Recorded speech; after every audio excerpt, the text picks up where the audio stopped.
Welcome to S4 media. భారత ప్రధాన ప్రతిపక్ష పార్టీ అధినేత అయినటువంటి రాహుల్ గాంధీ ఈ మధ్య విమర్శలు గత కొంతకాలంగా చేస్తూ వస్తున్నారు. భారత రాజ్యాంగం పట్ల, అలాగే ఎలక్షన్ కమిషన్ పట్ల. దీని గురించి వారి అభిప్రాయాన్ని తెలియజేయడానికి మనతో ఉన్నారు అడ్వకేట్ ద్వారకానాథ్ గారు. నమస్కారం సార్. దీని గురించి మీ అభిప్రాయం తెలియజేయండి. విషయం ఏంటంటే అమ్మా, రాహుల్ గాంధీ అనే వ్యక్తికి తాను అసమర్థులని క్లియర్గా తనకు తెలుసు. ఆ విషయాన్ని పైకి తెలియకుండా ఉండటం కోసం తనకు అన్నీ తెలిసిన విషయాన్ని ప్రజలకు తెలియజేయాలనే తాపత్రయం అతను ఎక్కువగా కనబడుతూ ఉంటుంది. ఈ ఎలక్షన్ కమిషన్ని అతను ప్రశ్నించడం కానీ, లేకపోతే రాజ్యాంగం పట్ల, రాజ్యాంగంలో అధికారుల పట్ల ఏ విధమైన అవగాహన లేకపోయినప్పటికీ కూడా రాజ్యాంగం గురించి నాకు తెలుసు, చాలా బాగా తెలుసు, నేను రాజ్యాంగాన్ని మళ్ళీ రాయమంటే రాసేయగానే అనే స్థాయిలో అతను మాట్లాడడం జరుగుతుంది. అసలు వీటన్నిటికంటే ముందు ప్రధాన ప్రతిపక్ష నేతని అని చెప్పుకునే రాజీవ్ గాంధీని నేను కొన్ని ప్రశ్నలు అడగాలనుకుంటున్నాను. వీటన్నిటికీ సమాధానాలు చెప్పి భవిష్యత్తులో నువ్వు ఏ డయాస్ మీదైనా ఏం మాట్లాడాలనుకున్నా నీ ఇష్టం వచ్చిన మాట్లాడు, వాటికి సమాధానాలు మా దగ్గర రెడీగా ఉంటాయి. నువ్వు ఒకటో రెండో మర్చిపోతానని మొత్తాన్ని కూడా కాగితం రాసుకొచ్చాను. ఇవాళ నేను సంగతి ఏంటో చూస్తాను. రాహుల్ గాంధీ ఇప్పుడు భారత భూభాగాన్ని చైనా 2022లో ఆక్రమించింది అని చెప్పి నువ్వు స్టేట్మెంట్ ఇచ్చావు కదా, దాని మీద సుప్రీంకోర్టు నీకు చివాట్లు పెట్టింది. అది నిజమా కాదా? 2, చాలా దశాబ్దాలుగా నెహ్రూ కుటుంబం అని చెప్పుకునే మీరు, ప్రస్తుతం కాంగ్రెస్ పార్టీ యొక్క నేత అయినటువంటి మీరు, దేశ ప్రజల్లో ఉన్నటువంటి అపోహలు కానివ్వండి, నిజాలు కానివ్వండి, వాటి గురించి ఇప్పుడు మనం మాట్లాడుకోవటం అనేది ప్రస్తుతం భావితరాలకు వాస్తవాలు తెలియజేయడం అనేది చాలా ముఖ్యం. ఈ విషయాన్ని నేను ఖచ్చితంగా మిమ్మల్ని ప్రశ్నించాలనే ఉద్దేశంతోనే ఈ రోజున ఈ ఛానల్ వారితో మాట్లాడడానికి ముందుకొచ్చాను. మీకు ఈరోజు నేను మీడియా వేదికగా దేశ ప్రజలకి గుండెలు బద్దలైపోయే కొన్ని విషయాల్ని తెలియజేయాలనుకుంటున్నాను. ఏంటంటే, మీ తల్లిగారు ఏంటని ఆంటోనియా ఆల్బెనో మైనో అనే సోనియా గాంధీ రష్యన్ KGBలో ఒక ఇన్ఫార్మెంట్గా పనిచేశారని చెప్పి జనం అనుకుంటున్నారు. మీరేం సమాధానం చెప్తారు? నోట్ చేసుకో రాహుల్ గాంధీ, ఇట్లన్నిటికీ నువ్వు సమాధానాలు చెప్పాలి. ఎందుకంటే నేను భావి దేశ ప్రధాని చెప్తున్నావు కాబట్టి ప్రజలకు ఉన్నటువంటి అనుమానాల పట్ల నువ్వు సమాధానం చెప్పాల్సినటువంటి ఆవశ్యకత ఉంది. కాబట్టి నేను ఖచ్చితంగా మేము వేలు పెట్టి చూపించి ప్రశ్నిస్తున్నాం, సమాధానాలు చెప్పు. మీ అమ్మగారు ఇంజనీరింగ్లో ఏం డిప్లొమా చేయలేదని, ఆవిడ 10th క్లాస్ కూడా చదవలేదని, మాయ మాటలతోటి అబద్ధపు సంగతులతోటి భారతదేశంలో అప్పటికి ఒక గొప్ప కుటుంబంగా చెప్పుకునే నెహ్రూ కుటుంబంలోకి ఒక పథకం ప్రకారం ఆవిడ ఎంటర్ అయ్యారని జనం అనుకుంటున్నారు. మీరేమంటారు? 1971లో పాకిస్తాన్కి భారత్కి యుద్ధం జరిగినప్పుడు మీ నాన్నగారు మీ అమ్మగారు ఇటలీ పారిపోయారని, లేదా ఇటలీలో తలదాచుకున్నారని ఎన్నో అపోహలు ఉన్నాయి. అంతేకాకుండా ఆ సమయంలో మీ తల్లిగారు మీ తండ్రి గారు ఇటలీ ప్రయాణం చేసినట్టుగా వాళ్ళ యొక్క పాస్పోర్ట్ మీద ముద్రలు కూడా ఉన్నాయి. దీనికి మీరేం సమాధానం చెప్తారు? మీ తల్లిగారు 1974లో ఓరియంటల్ లైఫ్ ఇన్సూరెన్స్లో ఒక ఏజెంట్గా పనిచేశారని, మీ తల్లిగారు ఏజెంట్గా పనిచేస్తున్న సమయంలో అందులో మీ తల్లిగారి ఇంటి అడ్రస్ భారతదేశ ప్రధాని గారి యొక్క ఇంటి అడ్రస్ని చెప్పడం జరిగింది. ఇది ఎంతవరకు నిజం? 1953 వరకు కూడా మీ అమ్మగారికి భారతదేశంలో ఓటు హక్కు లేదు. ఆవిడ ఇప్పటికీ కూడా ఇటాలియన్ దేశ పౌరులుగానే ఇదవుతున్నారు. 1983లో ఆవిడకి భారతదేశంలో ఓటు హక్కు వచ్చిన తర్వాత 1984లో అత్యంత కిరాతకంగా దేశ ప్రధాని హత్య చేయడం జరిగింది. దీనిపై ఎన్నో అనుమానాలు ఉన్నాయి. 83లో ఈవిడికి ఓటు హక్కు రావటము, ధర్మిల అత్యంత కిరాతకంగా ఈ దేశ ప్రధాని హత్య చేయబడ్డము, దీని పట్ల ప్రజలకు కొన్ని అనుమానాలున్నాయి. వీటికి మీరేం సమాధానం చెప్తారు? అదేవిధంగా మీ తండ్రి గారి యొక్క హత్యానంతరం డాక్టర్స్ DNA నమూనాలను తీసుకునే సమయంలో మీ సోదరి అయినటువంటి ప్రియాంక గాంధీ గారి యొక్క నమూనాలను మాత్రమే తీసుకుని మీ యొక్క నమూనాలను అడిగినప్పుడు మీరు నిరాకరించడం జరిగింది. కారణం ఏంటి? పోస్ట్ మార్టం సమయంలో ఆ చనిపోయిన యొక్క బంధువుల యొక్క DNA నమూనాలను సేకరించడం అనేది ఒక భాగం. ఎందుకంటే ఆయన శరీరం మొక్కలు చెక్కలు అయిపోయింది. ఏ మొక్క ఎవరిదో ఏంటో తెలియని పరిస్థితుల్లో జరిగినటువంటి దారుణ కృత్యం అది. ఆ సమయంలో మీ సోదరైనటువంటి ప్రియాంక గాంధీ గారు తన యొక్క DNA నమూనాలు ఇచ్చినప్పటికీ మీరు ఎందుకు ఇవ్వలేదు? ఇది $1,00,00,000 ప్రశ్న. అంతేకాకుండా మీరు మీ ఎన్నికల అఫిడవిట్స్లో మీ దేశం పేరు కానీ మీ పూర్తి పేరు కానీ తప్పుగా వ్రాశారు అని చెప్పి జనం అనుకుంటున్నారు. మీరేమంటారు? మీరు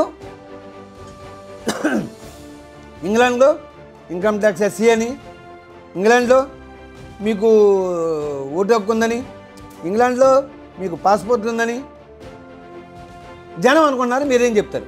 ఇవాళ కూడా మీ తల్లిగారు ఇటాలియన్ పౌరసత్వం కొనసాగుతుందని జనం అడుగుతున్నారు. దానికి మీరు కానీ మీ తల్లిగారు కానీ ఇప్పుడు ఏ విధంగానూ ఖండించలేదు. అంటే మీ తల్లిగారు ఇప్పటికీ కూడా ఇటాలియన్ పౌరురాలుగానే కొనసాగుతున్నారా అని దేశ ప్రజలు భావిస్తున్నారు. మీ చిన్నాన్నగారైనటువంటి సంజయ్ గాంధీ గారు who killed my father Feroze Gandhi and why అనే ఒక పుస్తకాన్ని ఛాయాచిత్రాలతో సహా వ్రాయటం జరిగింది. ఆ పుస్తకం రాసిన కొంతకాలానికి దేవకాంత్ బారువా అని అప్పటి ఒక కాంగ్రెస్ సీనియర్ నాయకులతోటి ఇందిరాగాంధీ గారు ఈ పుస్తకం విషయమై పలుమార్లు సంజయ్ గాంధీ గారితో చర్చించినప్పటికీ కూడా ఆ వివరాలు తెలియని కారణంగా అత్యంత అనుమానాస్పద పరిస్థితుల్లో సంజయ్ గాంధీ గారు కూడా మరణించడం జరిగింది. సంజయ్ గాంధీ గారి మరణానంతరం గొలుసుకట్టు సంఘటనలుగా సంజయ్ గాంధీ గారి భార్య అయినటువంటి మనేకా గాంధీ గారి తండ్రి గారు రోడ్ మిస్అప్లో చనిపోయారు. సంజయ్ గాంధీ గారికి అత్యంత సన్నిహితులు అనే వాళ్ళందరూ కూడా రోడ్ మిస్అప్స్లో చనిపోయారు. కారణాలు ఏమిటి? దీని వెనకాల ఏమైనా ఒక పథకం ఉందా? ఒక వ్యూహరచన ఏమైనా ఉందా? అదేవిధంగా రాజీవ్ గాంధీ గారికి అత్యంత ఆప్తులైనటువంటి వ్యక్తులు మాధురాజ్ సింధియా గారు కానీ రాజేష్ పైలట్ గారు కానీ వీళ్ళంతా కూడా విమాన ప్రమాదాల్లోనే మరణించి ఉన్నారు. ఇదంతా కూడా కాకతాళీయంగా జరిగిందా లేదా ఏదైనా పథకం ప్రకారం జరిగిందా అనేది ఈ దేశ ప్రజలందరినీ వేధిస్తున్నటువంటి ఒక ప్రశ్న. దీనికి సమాధానం చెప్పడం దేశ ప్రధాన ప్రతిపక్ష నేతగా అని చెప్పుకునే మీరు చెప్పాల్సినటువంటి బాధ్యత ఉంది. మేము ప్రశ్నిస్తున్నాం, మీరు సమాధానం చెప్పండి. అదేవిధంగా మీరు మాట్లాడితే భారత రాజ్యాంగాన్ని మోడీ గారు మార్చేస్తారు, భారత రాజ్యాంగాన్ని RSS వాళ్ళు మార్చేస్తారు అని అంటూ ఉంటారు కదా. భారత రాజ్యాంగం 1950 జనవరి 26 తారీఖున అమల్లోకి వచ్చినప్పటి నుంచి 395 నిబంధనలు 8 షెడ్యూళ్లతో ఒక అద్భుతమైనటువంటి లిఖిత అద్భుత రాజ్యాంగంగా ప్రవేశపెట్టినటువంటి ఆ రాజ్యాంగం తదనంతర కాలంలో నేడు 448 నిబంధనలు 12 షెడ్యూళ్లతో విరాజిల్లుతున్న సమయంలో ఈ మధ్యకాలంలో భారత రాజ్యాంగంపై 118 దాడులు జరిగాయి, 118 అమెండ్మెంట్స్ జరిగాయి. అందులో 60% అమెండ్మెంట్స్ కేవలం కాంగ్రెస్ పార్టీ మాత్రమే చేసింది. మీరు మీ పార్టీ దేశాన్ని పరిపాలిస్తుండగా అమల్లోకి వచ్చిన రాజ్యాంగం మీ పార్టీ అధికారంలో ఉండగానే 60% అమెండ్మెంట్స్కి గురైందంటే లోపం ఎవరిదంటారు? రాజ్యాంగం రాసిన వ్యక్తులదా? రాజ్యాంగాన్ని అమల్లోకి తీసుకొచ్చిన వ్యక్తులదా? అమెండ్మెంట్స్ చేసిన వ్యక్తులా? లేకపోతే కాలానుగుణంగా జరిగిన మార్పులతో రాజ్యాంగ అమెండ్మెంట్ జరిగిందని మీరు మాయమాటలతో జనాన్ని మభ్యపెట్టడానికి ప్రయత్నం చేసినట్టయితే ఆ సమాధానం కూడా క్లియర్గా చెప్పండి. ఆ కాలానుగుణంగా వచ్చినటువంటి మార్పులు ఏంటి? 1975లో 42వ రాజ్యాంగ సవరణ ద్వారా సర్వసత్తాక ప్రజాస్వామిక గణతంత్ర రాజ్యాంగాన్ని సర్వసత్తాక ప్రజాస్వామిక గణతంత్ర లౌకిక రాజ్యాంగంగా మార్చినప్పుడే ఈ దేశపు రాజ్యాంగాన్ని ఒక చీకటి గదిలోకి నెట్టివేయటం జరిగింది. ఇందిరాగాంధీ గారు రాజనారాయణ గారి మీద ఎన్నికల్లో విజయం సాధించినప్పుడు రాజనారాయణ గారు కోర్టులో ఆ ఎన్నికను సవాల్ చేస్తూ పిటిషన్ దాఖలు చేయడం జరిగింది. ఆధారాలతో ఇందిరాగాంధీ గారు మిస్అప్రాపరేషన్స్ చేశారనే విషయాన్ని కోర్టు వారు ధృవీకరించి ఇందిరాగాంధీ గారిని 6 సంవత్సరాల వరకు ఎన్నికల్లో పోటీ చేయకుండా విధంగాను ఆవిడ యొక్క ఎన్నికను చెల్లదని తీర్పు చెప్పడం జరిగింది. అందుపై ఆగ్రహించినటువంటి మీ నాయనమ్మ గారు ప్రజాస్వామ్యాన్ని ఉక్కు పాదంతో నలిపేసి 1975 జూన్ 25వ తారీఖు అత్యవసర పరిస్థితిని పెట్టడం జరిగింది. ఈ అత్యవసర పరిస్థితి ఎమర్జెన్సీ ఇందిరాగాంధీ గారు పెట్టినప్పుడు మీ కాంగ్రెస్ నాయకులకి అది ప్రజాస్వామ్యాన్ని తొక్కువేయడం అనిపించలేదా? రాజ్యాంగాన్ని నాశనం చేయడం అనిపించలేదా? అంటే మీరు చేసే శృంగారం ఎదురువాళ్ళు చేస్తే వ్యభిచారమా అని దేశపు పౌరులు మిమ్మల్ని ప్రశ్నిస్తున్నారు. మీరు ఈ మధ్యకాలంలో అంటున్నారు ఇండియన్ ఎకానమీ డెడ్ ఎకానమీ అని. అసలు డెడ్ ఎకానమీ అంటే ఏంటండి? అసలు ఎకానమీ అంటే ఏంటండి? మీకు ఎకనామిక్స్ గురించి బాగా తెలుసా అండి? డిమాండ్ రేఖ ఎడమ నుండి కుడికి కిందికి ఎందుకు వెళ్తుందో మీకు తెలుసా? క్రమక్షణోపాంత ప్రయోజన సూత్రం అంటే ఏంటో మీకు తెలుసా? కన్జ్యూమర్ సర్ప్లస్ అంటే ఏంటో మీకు తెలుసా? కీన్స్ ద్రవ్యతాభిరుచి వడ్డీ సిద్ధాంతం అంటే ఏంటో మీకు తెలుసా? గిఫిన్ వైపరీత్యం అంటే ఏంటో మీకు తెలుసా? రికార్డో బాటక సిద్ధాంతం మీకు తెలుసా? ఏమీ తెలియవు. ఓ హాఫ్ హ్యాండ్ టీషర్ట్ తీసుకొచ్చి ఇలాగని ఎదురు చెప్తావు. సమాధానం చెప్పు. బాధ్యత నీకుంది. రేపు పొద్దునే ప్రధానమంత్రి అయిపోతానంటున్నావు కదా రాహుల్ గాంధీ, తప్పనిసరిగా సమాధానం చెప్పాల్సిన బాధ్యత నీకుంది. మీరు వెనిజులా నివాసి అయినటువంటి స్పానియార్డ్ ఆర్కిటెక్ట్ అలెగ్జాండ్రియా అనే అమ్మాయిని ప్రపోజ్ చేశారని, ఆమె మీ ప్రపోజల్ని రిజెక్ట్ చేసిందని జనం చెప్పుకుంటున్నారు. మీరేం సమాధానం చెప్తారు? దీనికి కూడా సమాధానం చెప్పాల్సిన బాధ్యత మీకుందండి.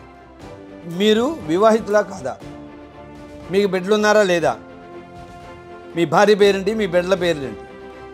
మీరు ఇంగ్లాండ్లో ఇన్కమ్ ట్యాక్స్ కడుతున్నారు కదా, అక్కడ మీ పేరు ఏమైనా ఉంటుంది?